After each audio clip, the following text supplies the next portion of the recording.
में जहां रामू और श्यामू की कहानी ने जन्म लिया था, एक और परिवार रहता था, लाला किशनचंद का परिवार। लाला किशनचंद गांव के सबसे बड़े व्यापारी थे। उनके पास अनाज, कपड़े और अन्य वस्तुओं का बड़ा कारोबार था। वे धनी तो थे, लेकिन उनका स्वभाव थोड़ा लालची और कठोर था। उनकी पत्नी सावित्री एक धार्मिक और दयालु महिला थी, लेकिन घर में उनकी ज्यादा नहीं चलती थी। उनका एक बेटा था, मोहन, जो अपने पिता की तरह ही महत्वाकांक्षी और थोड़ा स्वार्थी था। गांव में ही एक गरीब परिवार भी रहता था, भीमा और उसकी पत्नी जमुना। वे दोनों बहुत मेहनती थे और दूसरों के खेतों में काम करके अपना गुजारा करते थे। उनके दो छोटे बच्चे थे, राजू और रानी। भीमा और जमुना हमेशा ईमानदारी से काम करते थे और कभी किसी का बुरा नहीं चाहते थे, लेकिन गरीबी उनका पीछा नहीं छोड़ती थी। एक साल गांव में भयंकर सूखा पड़ा। बारिश की एक बूंद भी नहीं गिरी और खेत सूखने लगे।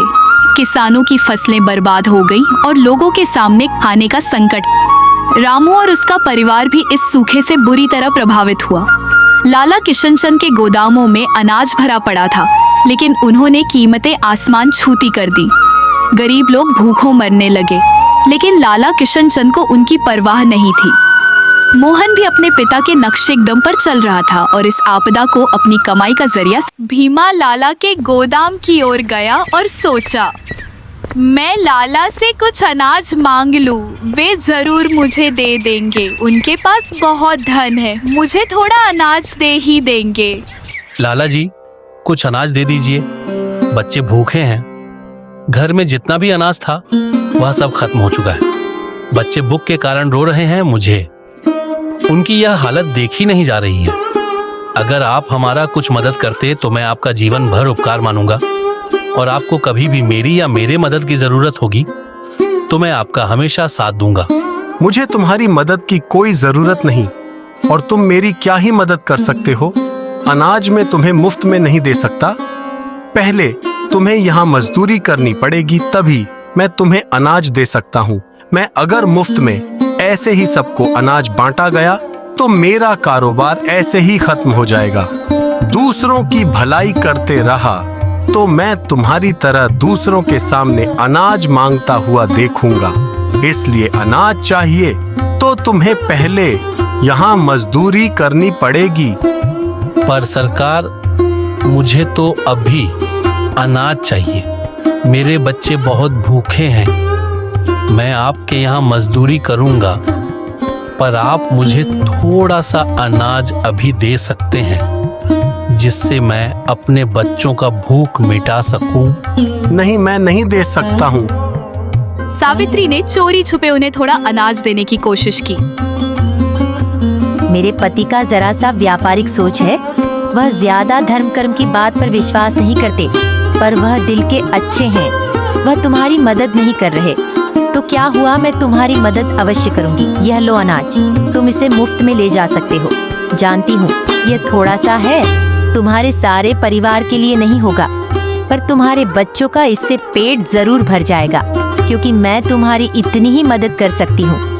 पर एक बात का ध्यान रखना कि यह बात तुम्हारे और मेरे ही बीच रहनी चाहिए।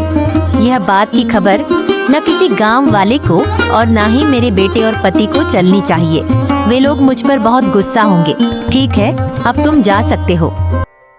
लेकिन किशनचंद ने उसे देख लिया और बहुत गुस्सा हुआ। किससे पूछकर तुम इसे मुफ्त का अनाज दे रही हो? मैंने तो इस अनाज देने के लिए माना कर दिया था, तो तुम क्यों इस अनाज दे रही हो?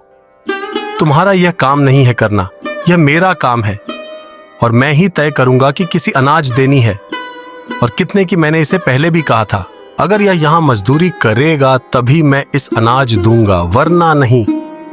भीमा उदास होकर खाली हाथ गोदाम से चला गया और लाला से कुछ नहीं बोला अनाज के बारे में, क्योंकि वह समझ गया कि वह कुछ भी करे पर उसे अनाज नहीं मिलने वाला। उसी गांव में एक युवा डॉक्टर आया था, जिसका नाम रवि था। रवि शहर छोड़कर गांव में इसलिए आया था ताकि वह गरीबों की सेवा कर सके। उसने गांव में एक छोटा सा क्लिनिक खोला और मुफ्त में लोगों का इलाज करने लगा। जब रवि को सूखे और भूखमरी की खबर मिली तो वह तुरंत लोगों की मदद के लिए आगे आया। उसने शहर से दवाइयाँ और अनाज मंगवाया और गांव के लोगों को बांटना शुरू कर दिया। यह अनाज सबके लिए है, जिसे भी चाहिए वह यहाँ से ले जा सकता है। अगर कम हो जाए तो मैं शहर से और मंगवा दूंगा, पर मैं किसी को भूखा रहने नहीं दूंगा। मैं जितना हो सके आप सबकी मदद करूंगा कि आप सब लोग इस मुसीबत से जल्दी निकल जाएं और आप सबका सेहत फिर से ठीक हो जाए। रवि लाला जी के गोदाम गया उनसे अपील करने के लिए कि वह भी अनाज गांव वालों में दान करे। लाला जी, आप कुछ अनाज दान कर दीजिए। गांव के लोग बहुत तकलीफ में हैं। वे लोग तो आपके ही लोग हैं ना। आप सब लोग एक साथ इसी गांव में रहते हैं। क्या आपसे उनकी यह तकलीफ देखी जाती है? जबकि आपके पास इतना अनाज है तो आप इसे दान क्यों नहीं कर देते और इसका पैसा उनसे बाद में ले लीजिएगा। वह लोग थोड़ी ना आपकी अनाज खाकर भाग जाएंगे।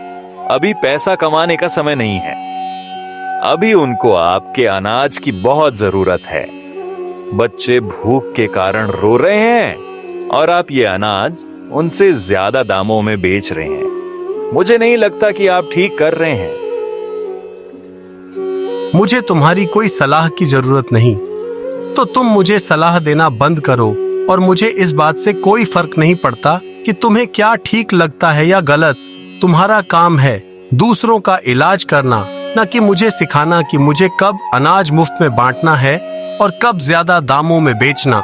यह अनाज वही खरीद पाएगा जिसके पास इसे खरीदने का पैसा होगा।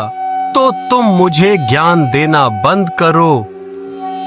रवि को किशन चंद के इस व्यवहार से बहुत दुख हुआ, लेकिन उसने हार नहीं मानी। एक दिन राजू बहुत बीमार पड़ गया। इसका शरीर कितना गर्म हो गया है। इसका बुखार बढ़ता जा रहा है। इसे हमें डॉक्टर के पास जल्द ले जाना होगा। जल्दी से इसे ले चलो। वे रवि के क्लिनिक पर गए। रवि ने राजू का मुफ्त में इलाज किया और दवाइयाँ दी। राजू धीरे धीरे ठीक होने लगा। भीमा और जमुना रवि के इस उपकार को कभी नहीं भूल पाए। कुछ दिनों में वह जल्दी ठीक हो जाएगा। आप चिंता मत करिए, मुझ पर भरोसा कीजिए। मैं राजू को ठीक कर दूंगा। उधर लाला किशन चंद का कारोबार खूब चल रहा था, लेकिन सावित्री अंदर ही अंदर बहुत दुखी थी। वह बस अपने कारोबार के बारे में ही सोच रहे हैं, दूसरों के बारे में एक बार भी सोच नहीं रहे हैं। प्रभु, उन्हें बुद्धि दीजिए कि वह दूसरों का दुख समझे और उनकी मदद करें। मुझसे जितना हुआ मैंने पूरा मदद करने की कोशिश की। आप तो जानते ही हैं, वह भी मेरे साथ दूसरों का मदद करे तो हम गांव वालों का अच्छा से मदद कर सकेंगे। लेकिन किशन चंद के घर में शांति नहीं थी। पिताजी, आपने क्यों वो सौदा रोका? मैं जानता हूं व्यापार कैसे करना है और मैंने वह सौदा बहुत सोच समझकर तय किया था। वह सौदा को तय करने में मुझे कितनी मुश्किल हुई थी, तब भी मैंने वह तय कराया और आपने उसे सौदा को ठुकरा दिया, मुझसे पूछे बिना, जबकि यह सौदा मेरे निगरानी में था। चुप रहो, तुम्हारा सौदा कितना हमें फायदा दिलाने वाला है वह हम देख चुके हैं। तुम हर बार यही कहते हो कि तुम्हारा सौदा लाभदायक है, पर वह हर बार हमारी नुकसान ही करता है और इतना नुकसान मैं सहन नहीं कर सकता। तो मैं तय किया है कि तुम एक भी सौदा तय नहीं करोगे। बस मैं और कोई बहस नहीं करना चाहता हूं तुम्हें।